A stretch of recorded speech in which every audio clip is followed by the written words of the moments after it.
Саламатсыңарбы окуучулар? Физика сабагынын 8 класстар үчүн видео сабак. Бүгүнкү сабактын темасы токтун жумушу жана кубаттуулугу. Параграф 56. Бүгүнкү сабактагы күтүлүүчү натыйжалар. Окуучулар темадагы физикалык чоңуттардын, тагыраак айтканда токтун жумушун жана кубаттуулуктун белгилеништерин, бирдиктерин, формулаларын жазып көрсөтүп бере алышат. Токтун жумушун жана кубаттуулугун аныктоочу формулаларды колдонуп эки же андан көп маселе чыгара алышат. Өз алдынча иштөөгө багыт алышат. Жумуш. Демек, биздин темабыз токтун жумушу. Биз буга чейин жумуш деген сөздү укканбыз, физикалык чоңдукту. 7 класста, 8 класстын 2-3 черектеринде кезиштиргенбиз. Балдар, эстегилечи, физика сабагынын кандай жумуштарды билебиз? Физикалык жана бул физикалык чоңдук кайсы тамга менен белгиленет болчу? Биринчи сүрөттү карасаңар, кишинин музыкалык аспапты түртүп жатканын көрүүгө болот. Бул кандай жумуш деп ойлойсуңар? Бул албетте механикалык жумуш, 7 класста өткөнбүз. Нерсеге сырттан күч аракет этип, белгилүү бир аралыкка жылдырып жатат. Механикалык жумуш. Экинчи сүрөттү карасаңар, шарлар толтурулуп турат. Шарлар эмне менен толтурулат? Газ, аба менен. Аба бул эмне? Газ. Шарды үйлөгөн сайын биз ага аба, газ толтурган сайын анын көлөмү өзгөрүүгө дуушар болот. Демек, көлөмү өзгөрсө, газдарда жумуш аткарылат. Ошого жараша басымы көбөйөт же азаят. Бул молекулалык физикадагы жумуш. Газдардын кеңейишинде жана кысылышында аткарылган жумуш деп өткөнбүз. Эстеген болсоңор, деги эле физиканын баардык бөлүмдөрүндө жумуш А тамгасы менен белгиленет жана бирдиги катары С системасында бир жол кабыл алынган. Бүгүнкү тема токтун жумушу болгондуктан, мында эмнелер жумуш аткарат деген суроого жооп берүүдөн мурун эң алгач электр тогу деп эмнени айтабыз? Ушул суроого жооп берүүбүз керек. Бул суроого жооп берүү үчүн эмне үчүн бул суроого жооп бере алышыбыз керек? Ток дегенге түшүнүк бермейинче, анын кандай жумуш аткаргандыгын биле албайбыз. Электр тогу деген теманы өткөнбүз, эсиңерде болсо. Ошол электр тогунун аныктамасын окуганбыз.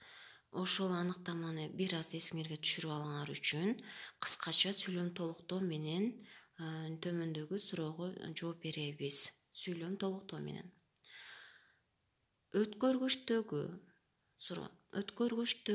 көпчекит бөлүкчөлөрдүн көпчекит кыймылын электр тогу деп айтабыз. Асы элементтардык биринчи көпчекитке коюлуп атат. Экинчиси көпчекитке башаламан. Бсы ядронун иреттүү. Всы атомдун багытсыз. Гсы заряддуу багытталган. Кана эмесе бир аз эсиңерге түшүрүп алгыла, мен бир аз убакыт берейин, иштеп көргүлө. Андан кийин мен туура жообун айтам.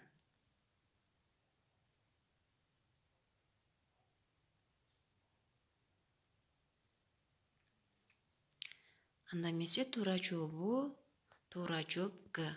Эмне үчүн? Сүйлөмдү толуктайбыз. Өткөргүчтөгү заряддуу бөлүкчөлөрдүн багытталган кыймылын электр тогу деп атайбыз. Ядро кыймылга келбейт, иреттүү. Атомдун багытсыз кыймылы болбойт, элементардык бөлүкчөлөрдүн башаламан кыймылы болбойт. Өткөргүчтөгү заряддуу бөлүкчөлөрдүн багытталган кыймылын электр тогу деп атайбыз. Өткөргүчтөргө мисал келтире алабыз, Мисалы, өзүбүз эле күндүк турмушта колдонуп жаткан алюминий, жез деген. Ошол өткөргүчтөгү заряддуу бөлүкчөлөр кыймылга келет экен. бирок алар жөндөн жөн кыймылга келбейт. Ток пайда болуш үчүн алар багытталган иреттүү кыймылга келиш керек. Демек, өткөргүчтөрдү заряддаган бөлүкчөлөрдү багыттуу кыймылга келтирүү үчүн ага сөзсүз түрдө электр талаасынын таасири болуш керек. Электр талаасынын таасири астында гана алар кыймылга келет. Анда суроо пайда болушу мүмкүн. Бул жерде кандай жумуш аткарылып атат? Кайсыл жерде өткөргүчтөрдүн кайсыл жеринде жумуш аткарылып атат десек, анда ошол өткөргүчтүн ичиндеги заряддуу бөлүкчөлөр бир жакка бир багыттуу кыймылга келген учурда гана эмне жумуш аткарылат. Ошондуктан токтун жумушу дегени ушудан келип чыккан. Эми токтун жумушун аныктоочу формула бар. Электр тогунун жумушу чынжырдын бөлүнүштарындагы чыңалууну заряддын чоңуна көбөйткөнгө барабар. Башкача айтканда А барабар У көбөйтүлгөн Q. Ал эми ток күчү I барабар Q бөлүнгөн T формуласы менен аныкталат. Ошол жерде Qну тапканда, I барабар Q бөлүнгөн T'дан Qну тапканда I көбөйтүлгөн T болуп калат. Ал эми А барабар У көбөйтүлгөн Qнун ордуна I-тын апарып койсок, А барабар У көбөйтүлгөн I көбөйтүлгөн T. Чынжырдын бөлүгүндөгү электр тогунун жумушу ошол бөлүктүн учтарындагы чыңалууну ток күчүнө жана убакытка көбөйткөнгө барабар. Формуладан аныктама келип чыгып жатат. Тагыраак карайлы. Азыркы формула U барабар А бөлүнгөн Q, А барабар U көбөйтүлгөн Q, Q барабар I көбөйтүлгөн T. Ошол жерде Qнун ордуна I-тын апарып коюп атат. Анда формуламыз квадрат рамканын ичинде турат. А барабар U көбөйтүлгөн I көбөйтүлгөн T. Эми жумуштун бирдиги түшөө. Механикада, молекулалык физикада, ал эми электродинамикада токтун жумушунда деле жумуштун бирдиги түшөө. Ал кайдан келип чыкты? Формуладан келип чыгат. Карагыла, U көбөйтүлгөн I көбөйтүлгөн T болуп жатпайбы? Демек, чыңалуунун бирдиги вольт, ток күчүнүн бирдиги ампер, убакыттын бирдиги секунда дагы вольт көбөйтүлгөн ампер көбөйтүлгөн секунда бул 1 джоулга барабар. Формулировкаланганда бирдиги 1 джоулду берет. Эми электр тогунун кубаттуулугу деп жатат. Теманын уланысында кубаттуулугу бар болчу. Кубаттуулук физикада П тамасы менен белгиленип, бирдиги катары системасына 1 ватт кабыл алынган. Демек, кубаттуулуктун бирдиги 1 ватт П тамасы менен белгиленет. Эми эмне үчүн ушул темада токтун жумушу жана кубаттуулугу биргеликте камтылып калган? Анткени алар экөө эки физикалык чоңдук бири-бирин толуктайт, бышыктайт. Бул дегени канчалык прибор көп жумуш аткарса, ал ошончолук кубаттуу болуп эсептелинет. Канчалык прибор аз жумуш аткарса, демек ал ошончолук кубаттуулугу азыраак деп түшүнүүгө болот.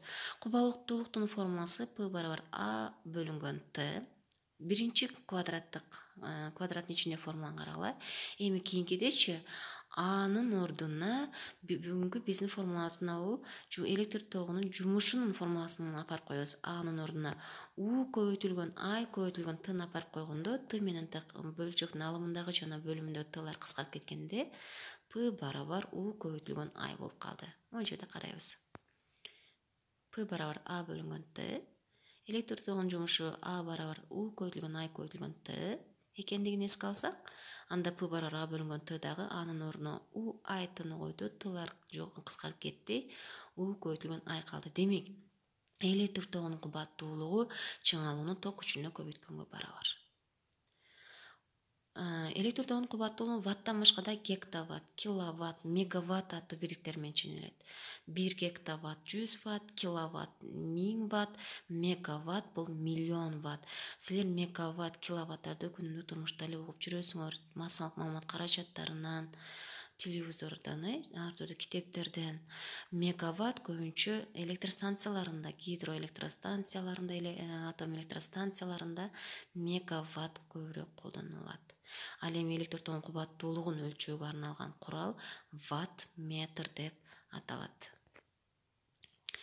Могу жерде таблицада биздин күнүмдүк эле турмушта колдонгон айрым приборлордун орточо кубаттуулуктары берилген. Мисалы, телевизордун кубаттуулугунун орточо кубаттуулукта 200 ватт, холодильник 400 ватт, пылесос 1000 ватт, электр лампа 120 ватт. Эң көп таблицадан карасак 2,5 ватт электр плитасы болуп турат.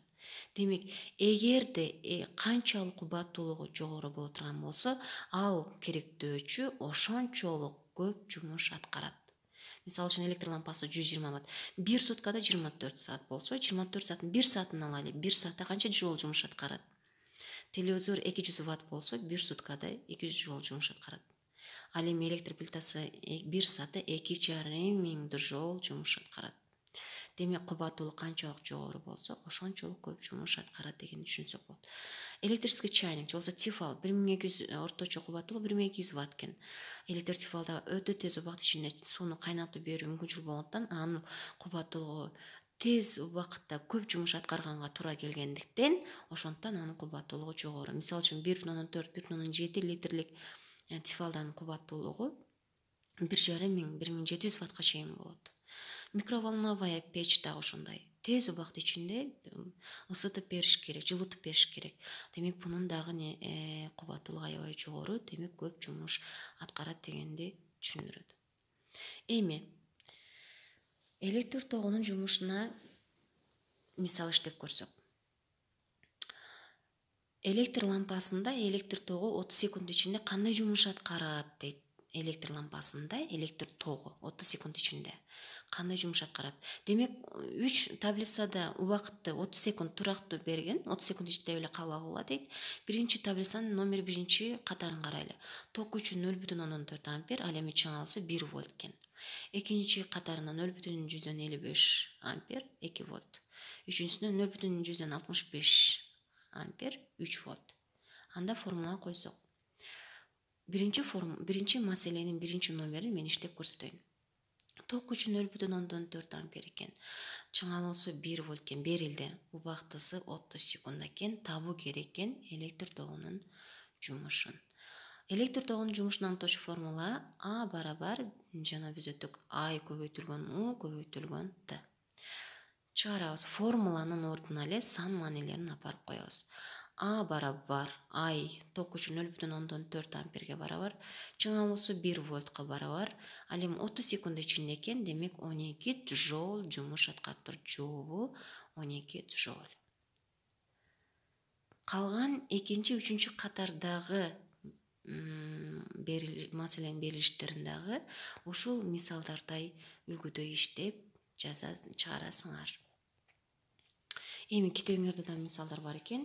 1, 2, 3 мисал. Электр кыймылдаткычында ток күчү 0,150 ампер, чыңалуу 12 вольт, 15 минутада электр тогу канча жумуш аткарат дейт. Демек, электр тогунун жумушун табышыбыз керек экен. Си системасын айландыра турган физикалык чоңдук бар. Скалярдык чоңдук убакыт 15 минуттаны секундага айландырып иштейсиңер. Андан кийин үчүнчү мисалды карагыла. Бунда кубаттуулугун табыш керек экен. Чыңалуусу 220 вольт, чынжырга электр лампасы бириктирилген. Ток күчү 0,160 ампер болсо, анын кубаттуулугун эсептегиле. Кубаттуулукту табыш үчүн P барабар I көбөйтүлгөн U формуласы келип чыккан. Ошол жерде чыңалууну ток күчүнө көбөйтсөңөр, кубаттуулугу келип чыгат. Эми балдар, үйгө тапшырма силерге бүгүнкү видео сабактан токтун жумушун жана кубаттуулугун аныктоочу формулаларды жана алардын бириктерин жаттайсыңар. Ошондой эле жогоруда келтирилген айрым приборлордун керектөөчүлөрү, мисалы телевизор, муздаткыч, электр лампасы, электр плиткасы, орточо кубаттуулуктардын сан маанилерин пайдаланып, 2 саат ичинде электр тогу канча жумуш аткара тургандыгын эсептеп жана аларды салыштырып келесиңер.